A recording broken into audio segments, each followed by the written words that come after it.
Yo, yo, yo, another guitar lesson here for you guys. We're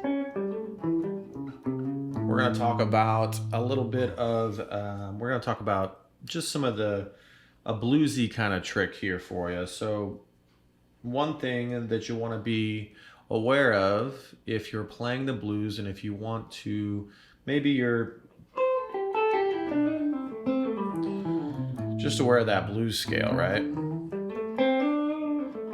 And you've gotten a lot of mileage out of that, as we all do.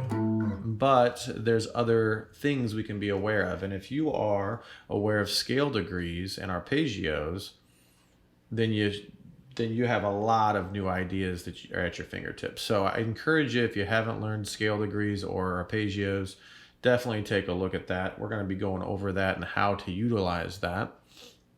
And so basically, if we're just looking at any of the blues chords, we have our dominant seventh chords in your traditional blues typically. So let's just take a look at that arpeggio. We've got this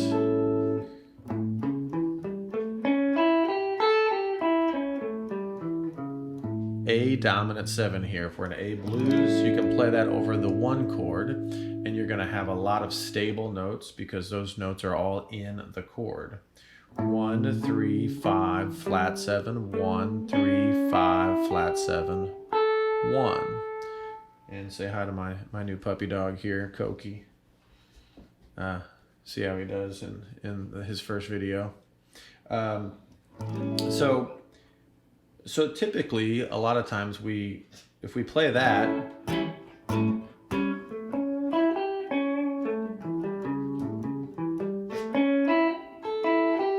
we got some cool stuff. We're going to start sounding a little jazzier now instead of blues. But what we can do is we can also include the flat 3 because that's in the blues scale, right? That's one of the reasons why blues sounds so good. Well, that's the bluesy sound, I should say. That's one of the reasons we have that blues sound, is that tension between the flat 3 and the 3, because the 3 is in the chord. So if I add that flat 3 to my dominant 7 arpeggio, I get this.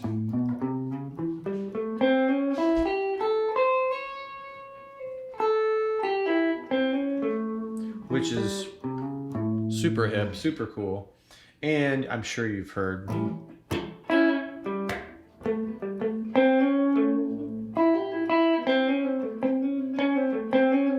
that kind of thing.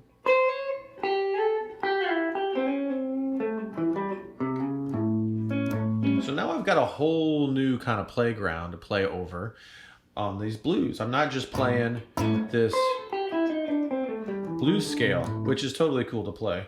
I'm playing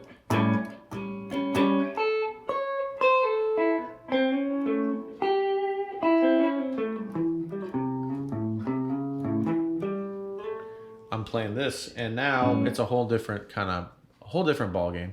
So take a look at that, and then of course, once it goes to the 4 chord, you can do the same thing.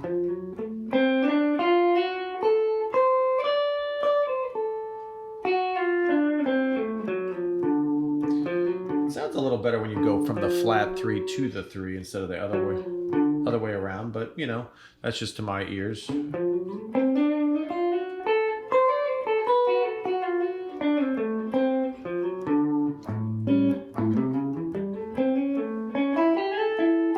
The E, D,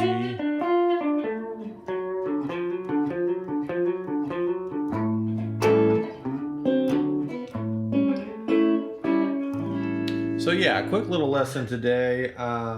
Let me know what you think about it. It's really just being aware of where the 3 is in your dominant 7 arpeggio. And if you haven't done any work as far as that goes, I would really encourage you to take a look at that, because this can completely transform your blues playing.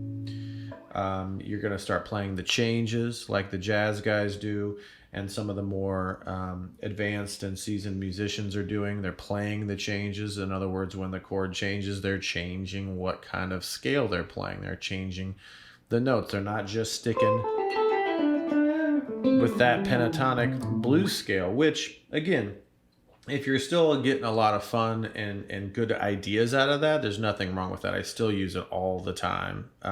But there's, there's other things to complement that. So if you're only playing that, it gets a little old after a while. But if you've got your arpeggios, if you've got other things, other harmonic tools to use, then the blues scale will sound, it'll pop a lot better because it's not constantly being in your face. It's just every once in a while you'll play that blues lick.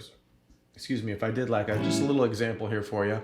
Maybe I'll do the arpeggios and then I'll play a little bit of the blues at the end here. So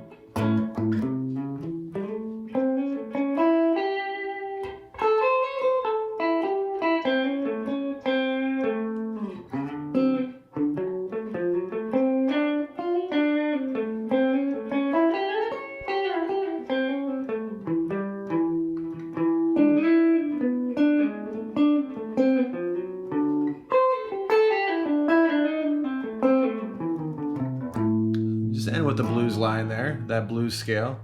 So yeah. Anyway, I hope this helps. I'm not really diving too deep into it, but just see if you can utilize that information and have some fun, and hit me up with any questions. Peace.